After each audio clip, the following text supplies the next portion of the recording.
عمومی طور پہ ہم کسی سے محبت اس لیے کرتے ہیں کہ اس کا ہمارے کندھوں پر کوئی احسان ہوتا ہے تو ہم اس کے بدلے میں اس سے پیار کرتے ہیں۔ ٹھٹھرتے موسم میں جب بدن سردی سے کپ کپا رہا ہو اور کوئی بندہ دودھ کا گرم گلاس پیش کر دے، چائے کی پیالی پیش کر دے، تو ساری زندگی اس کا احسان نسلی شخص کو نہیں بھولتا۔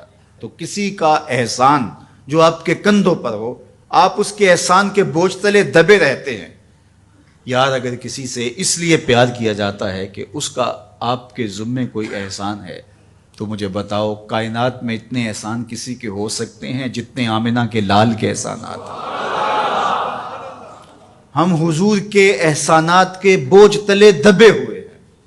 میں یہ بات اکثر کہا کرتا ہوں کہ ہمارے بدن پہ اتنے بال نہیں ہیں جتنے رسول اللہ کے احسانات ہیں۔ ہم اپنے وجود میں بھی ان کے مرہون منت ہیں۔ اگر وہ جلوہ گر نہ ہوتے اس کائنات کو خلعت وجود ہی نہ ملتا۔ یہ دنیا بنائی ہی گئی حضور کے لیے۔ انسانیت مقروض ہے جناب رسالت مآب صلی اللہ علیہ وآلہ وسلم کی۔ کیا آپ نہیں جانتے کہ باپ اپنی بیٹی کو زندہ درگور کر دیتا تھا؟ تو بتاؤ یہ کتنا بڑا ظلم تھا۔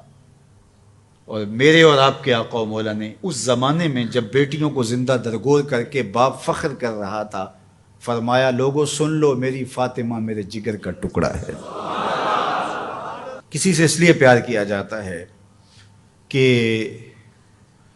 وہ صاحب کمال ہے۔ مشاہیر سے لوگ اسی لیے پیار کرتے ہیں، بڑے بڑے سائنسدانوں سے، بڑے بڑے ہیروز سے، قائدین سے، اہل علم سے لوگ اس لیے پیار کرتے ہیں کہ وہ صاحب کمال ہیں۔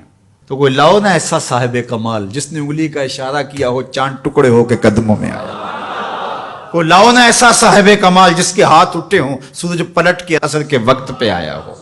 کوئی لاؤ نا ایسا صاحب کمال جس نے اشارہ کیا ہو درخت قدموں میں آ کے سجدہ ریز ہو گئے ہوں۔ کوئی لاؤ نا ایسا صاحب کمال جس نے اشارہ کیا ہو کھجوریں پکی ہوئی قدموں میں آ کے گری ہوں۔ او سڑیاں کھجوراں اگا جان دائے، او پتھراں نو کلمے پڑھا جان دائے، قطرے کو سمندر ذرے کو ستارہ کرتے ہیں، کونین کو خم آ جاتا ہے جب زلف سنوارا کرتے ہیں۔ کوئی لاؤ تو صحیح زمانے میں ایسا۔ اچھا کسی سے پیار اس لیے بھی کیا جاتا ہے کہ مستقبل میں اس کی کوئی ضرورت پیش آنی ہوتی ہے تو بندہ تعلق رکھتا ہے۔ تو اگر یہ غرض ہے محبت کی تو بتاؤ نزع سے اوکھا ویلا ہو سکتا ہے؟ بتاؤ حشر سے کوئی اوکھا ویلا ہو سکتا ہے؟ اس اوکھے ویلے نہ باپ کام آئے گا، نہ ماں کام آئے گی، نہ بہن کام آئے گی، نہ بھائی کام آئے گا، نہ بیوی، نہ دوست، نہ اولاد، نہ مال، کچھ بھی کام نہیں آئے گا۔ اگر وہاں کام آئے گا تو آمنہ کا لال ہی کام آئے گا۔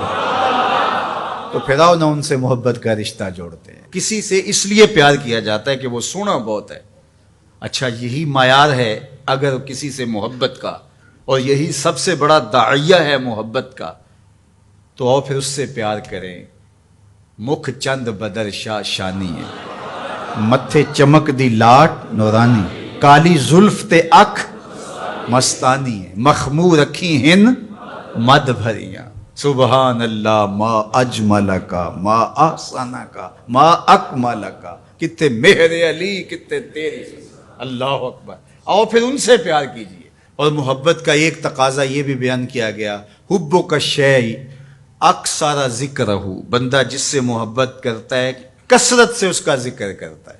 کوئی بہانہ تلاش کر لیتا ہے، کوئی راہ تلاش کر لیتا ہے، کوئی سلیقہ کوئی طریقہ ڈھونڈ لیتا ہے ذکر کا۔ جو کسے دا عاشق ہوئے گل اسے دی کردہ، میاں صاحب کا لہجہ دیکھیے، جو کسے دا عاشق ہوئے گل اسے دی، سو مکر بہانے کر کے مرنے ہو دے مرتا۔ تو جس سے محبت ہوتی ہے تو بندہ پھر اسی کی بات چھیڑتا ہے، اسی کا تذکرہ چھیڑتا ہے۔ کثرت ذکر قرار جاں کا سبب اور ذریعہ ہے، اور تسکین کا سبب اور ذریعہ